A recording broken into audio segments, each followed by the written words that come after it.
नमस्कार दोस्तों, स्वागत है आपका आपके अपने YouTube channel Khan learning class में।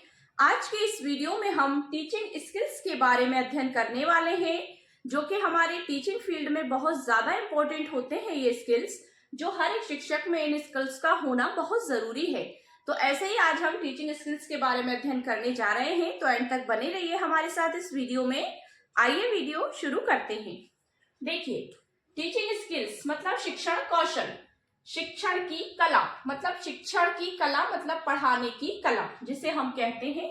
इसकी डेफिनेशन देखते हैं हम कि शिक्षण कौशल वास्तव में वह कला है, वह आर्ट है जिसे एक शिक्षक अपने कक्षा शिक्षण को प्रभावशाली एवं रुचिकर बनाता है। देखिए क्या है इसका अर्थ कि शिक्षण कौशल मतलब टीचिंग स्किल्स वास्तव में मतलब रियल में वह आर्ट है या वह कला है जिससे एक शिक्षक अपने कक्षा शिक्षण को मतलब जब वे कक्षा के अंतर्गत शिक्षण कार्य कर रहा होता है उसको प्रभावशाली एवं रुचिकर बनाता है।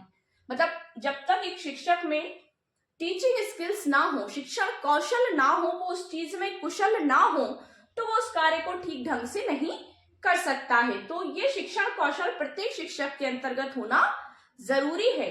और इसकी डेफिनेशन सरल करके देख लेते हैं हम। देखिए शिक्षण कौशल के अंतर्गत क्या क्या होता है। शिक्षण प्रक्रिया में शिक्षक के द्वारा प्रश्न पूछना, ये भी एक कला है, टीचिंग स्किल्स के अंतर्गत आता है। ये व्याख्यान देना मतलब एक्सप्लेन करना अपने टॉपिक को, ये भी टीचिंग स्किल्स का हिस्सा है। सहायक सामग्री का प्रदर्शन करना मतलब टीचिंग लर्निंग मटेरियल्स का यूज करना, TLM यूज करना। पुनर्बलन देना, रीइंफोर्समेंट देना बच्चे को, मतलब बच्चे से कोई क्वेश्चन जब हमने पूछा या कोई भी उसको वर्क दिया और उसने बहुत अच्छे से उसको किया, तो हमें उसे क्या पुनर्बलन देना है, क्या रीइंफोर्समेंट देना है, क्योंकि पुनर्बलन के बिना तो हमारा वो कार्य सफल नहीं हो सकता। क्योंकि जब तक हम बच्चे को पुनर्बलन नहीं देंगे, रीइंफोर्समेंट नहीं देंगे, उसे अप्रिसिएट नहीं करेंगे, तो बच्चा मोटिवेट नहीं हो पाता आगे के कामों के लिए। तो उसके बाद है उदाहरण प्रस्तुत करना, मतलब हमारा जो टॉपिक है उसको बच्चे के व्यवहारिक जीवन से जोड़ना, तब बच्चा उसको आसानी से सीख सकता है। उसका उदाहरण प्रस्तुत करना, ठीक है, और आदि ये कार्य करने होते हैं। ये किसके अंतर्गत आते हैं? सब टीचिंग स्किल्स के अंतर्गत, जिसके द्वारा वे अपनी शिक्षण प्रक्रिया को सरल, सुगम व रुचिपूर्ण बना सके। मतलब इन सब टीचिंग स्किल्स से क्या होता है कि हम अपने शिक्षण को प्रभावी बना पाते हैं, रुचिकर बना पाते हैं, सरल और सुगम बना सकते हैं।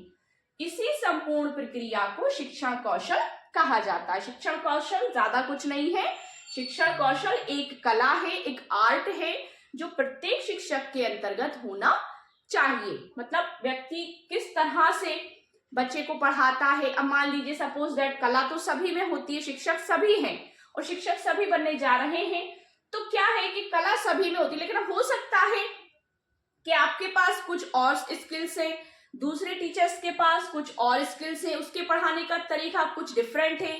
वो किस माध्यम से बच्चों को सिखाता है, प्रैक्टिकली सिखाता है या किताबी लैंग्वेज जो है उससे सिखाता है या व्यवहारिक ज्ञान से जोड़कर सिखाता है। तो ये सब टीचर्स की अलग अलग क्वालिटी, अलग अलग स्किल्स होते हैं। तो अब किसी टीचर्स का बच्चे को बहुत अच्छी तरीके से समझ में आ रहा है, किसी टीचर्स का थोड़ा कम आ रहा है और किसी भी टीचर्स का बिल्कुल नहीं आ रहा है। तो वो हमारे टीचिंग स्किल्स पर डिपेंड करता है कि मतलब हम कितने कुशल हैं, हम कितने दक्ष हैं, कितने पारंगत हैं अपने कार्य को करने में। तो ये टीचिंग स्किल्स होते हैं, मतलब शिक्षण कौशल। इनके बिना हमारा शिक्षण कार्य बिल्कुल अधूरा है।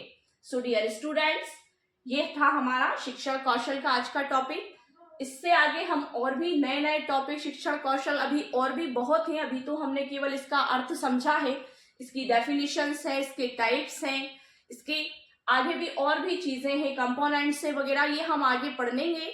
आगे वाली वीडियो में हम पढ़ने वाले हैं।